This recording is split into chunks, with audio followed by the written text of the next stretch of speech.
Continuing with the scheme of transactions not regarded as a transfer, let us now see some more aspects.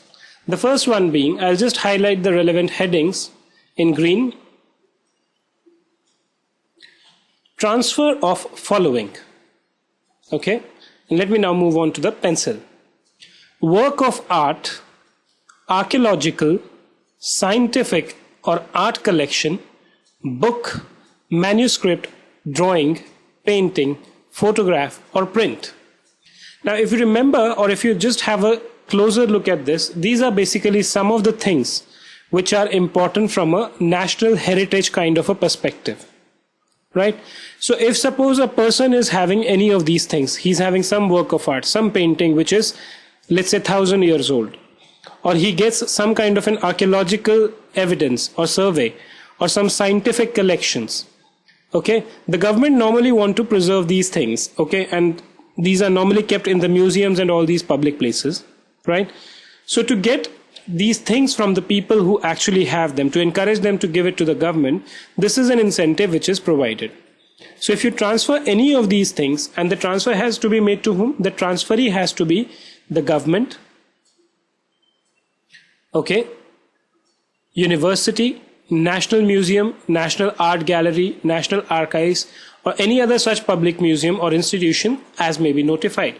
So if a person transfers any of these things to any of these following person, which is considered to be of national importance or to be of renown throughout any state or states, then these transfer are not treated as transfer for capital gains tax purpose, which means that the person who's actually transferring this and will get some money from the government will not have to pay any taxes on such transfer. So let's say, for example, just for the sake of understanding, let's say A is a person, he transfers some archaeological stuff to the government gives him 10 lakh rupees, right? Normally, because he's transferring a capital asset to the government, it should be taxable, okay? But because of this specific exemption, because the transferee is the government, this will not be liable to capital gains tax,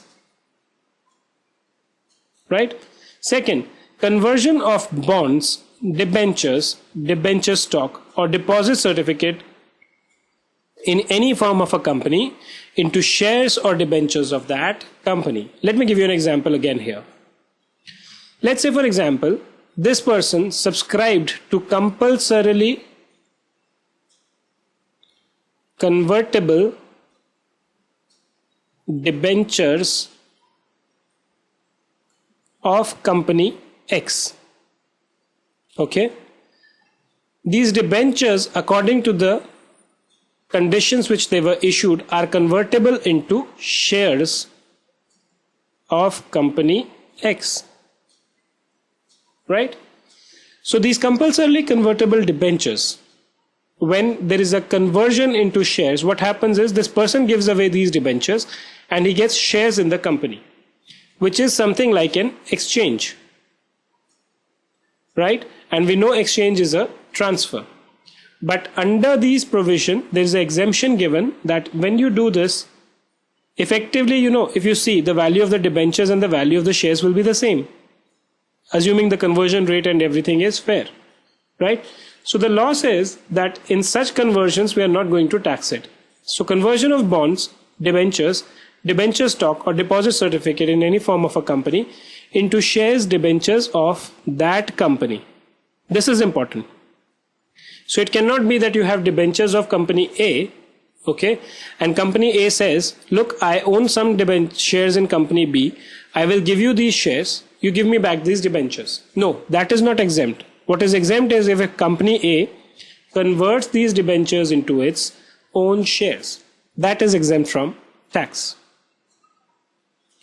Third point, conversion of foreign currency exchangeable bonds into shares or debentures of that company. Now, just to give you a sense of what is foreign currency exchangeable bonds, these bonds are issued by Indian companies to people outside India who subscribe to them in foreign currency, right? till the time these bonds are converted, these are convertible into shares of the Indian company. Okay. Till the time these are converted, the Indian company pays interest to the person who owns the bond.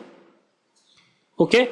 And then after a defined period of time, this owner has an option to convert them into into shares, right? So when you convert these bonds into shares of the company, that is not taxable, that is not regarded as a transfer, and therefore is not taxable event. It could be into shares or it could be into debentures. The last one is transfer of a capital asset in a reverse mortgage in accordance with the scheme made and notified by the central government. Again, reverse mortgage, I hope you understand what's the meaning of that. That is the case which is, you kind of just mortgage your house. Mostly it's kind of, you mortgage your house. You are the owner of the house, you mortgage it, and you keep on getting some EMI. Okay? Some money from the bank. So if there is any transfer of a capital asset in reverse mortgage, as per the scheme framed by the central government, then this reverse mortgage is not liable to capital gains tax.